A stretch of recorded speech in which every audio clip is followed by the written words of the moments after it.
Zainab, for you, what's the most challenging thing? What are the aspects that are most challenging to you in getting, say, your prince?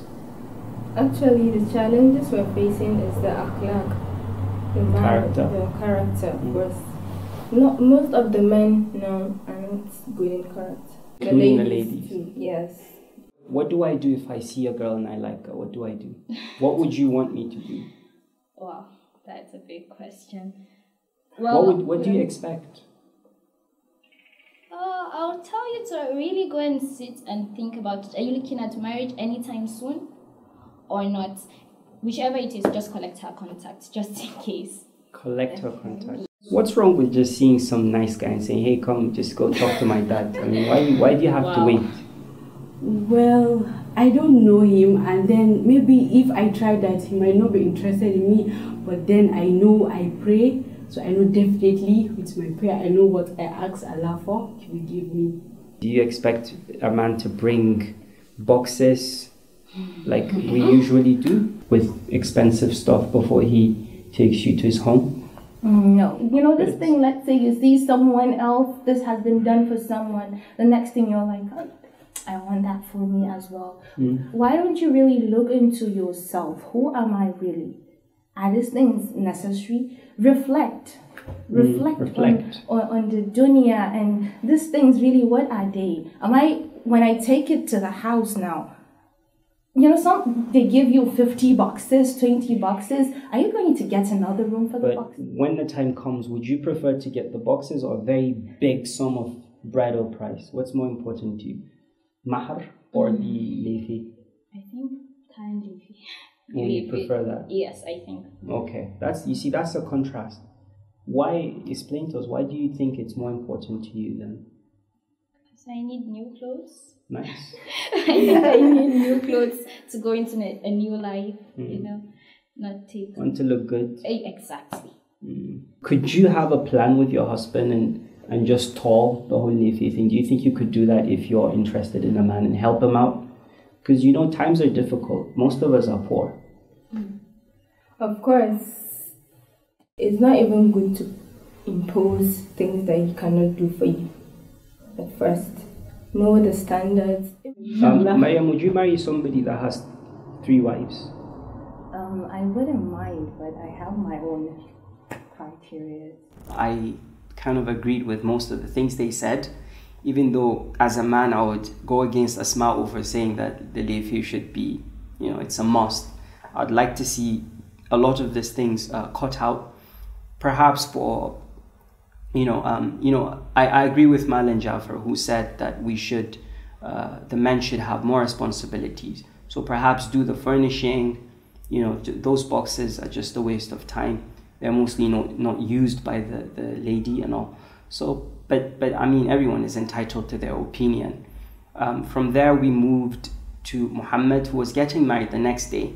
And we also had a simultaneous interview when we were in Abuja with Fatima, the daughter of Hajia Baraka, who was the one that was getting married, her daughter, obviously. And, we wanted to talk to them about the pressure of getting married and how they felt about it in general.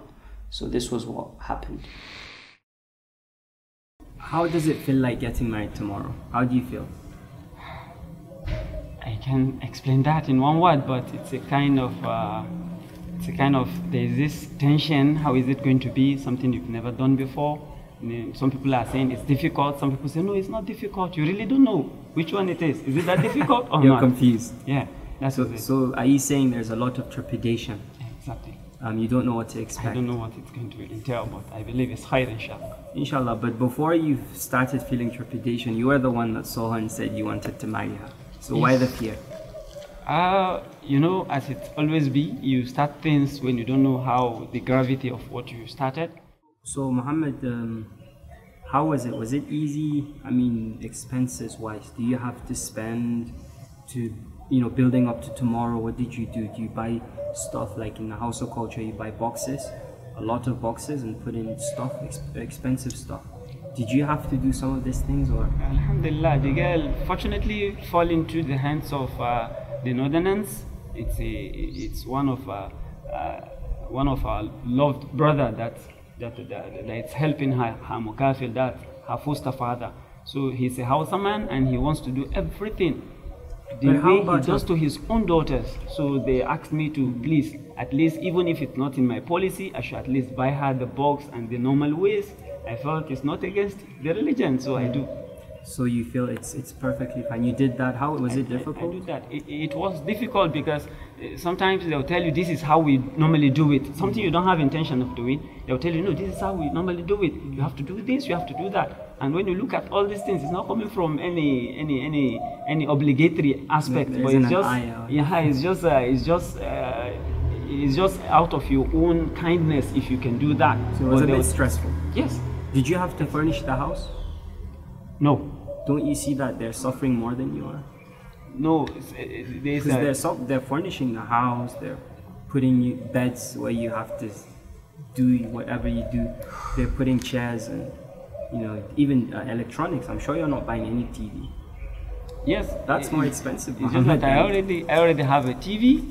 Though you don't even know. Yesterday he called. The foster father called and asked, "Father, do you have TV?" I said, "Yes, I do." Well, if you've said no, he would buy a TV. I said I do. I don't know the reason why he was asking. My point, Muhammad, is they're spending more than you are. I believe so. I believe so because they came to my house. They came to check, to see the place. They were telling me that, okay, we came to see if we could buy more things for her. Yes. Nice to meet you, finally. We just spoke with your mother and she told us you're getting married next month. Are you getting cold feet? Postpone it? Some days, there are happy days and scary days. Men get scared the fact that they have to build a home, spend money. Not as much as the ladies. You think your mother, your family would bear more responsibility financially than his family? Well, I still don't get the boxes? Do you want them? Not the boxes, the Hausa traditional way of doing things. The thing is, Mama didn't really explain deep. She didn't tell them not to do the boxes. She said if they were doing the boxes, then they should keep them in their house. And she doesn't. She doesn't want them to do the cowl. They feel that they open it and count the things. People come and watch it? Yes, they do it with a whole audience and they have to count everything, 10 supers, 10 Hollands, and then the bride's family now has to tip them according to the number of boxes. I think that's how they do it, and the quality of the things they put inside. Interesting. How do you feel about the boxes? What's your perspective? I actually prefer my mom's way because when they open it up, I feel like everyone sees it, and when you wear something from your box, everyone is like, I know they can't anything. So I prefer to be private too. It has to be very scary for them to be getting married, but I wish them both a happy married life. But I thought, let me get into the core of things. So I decided to meet Malan Yusuf, who's married to Hajia Khadija, his second wife, and get a feel of what polygamy is for both of them, how they resolved conflicts, and how she particularly felt about being a second wife.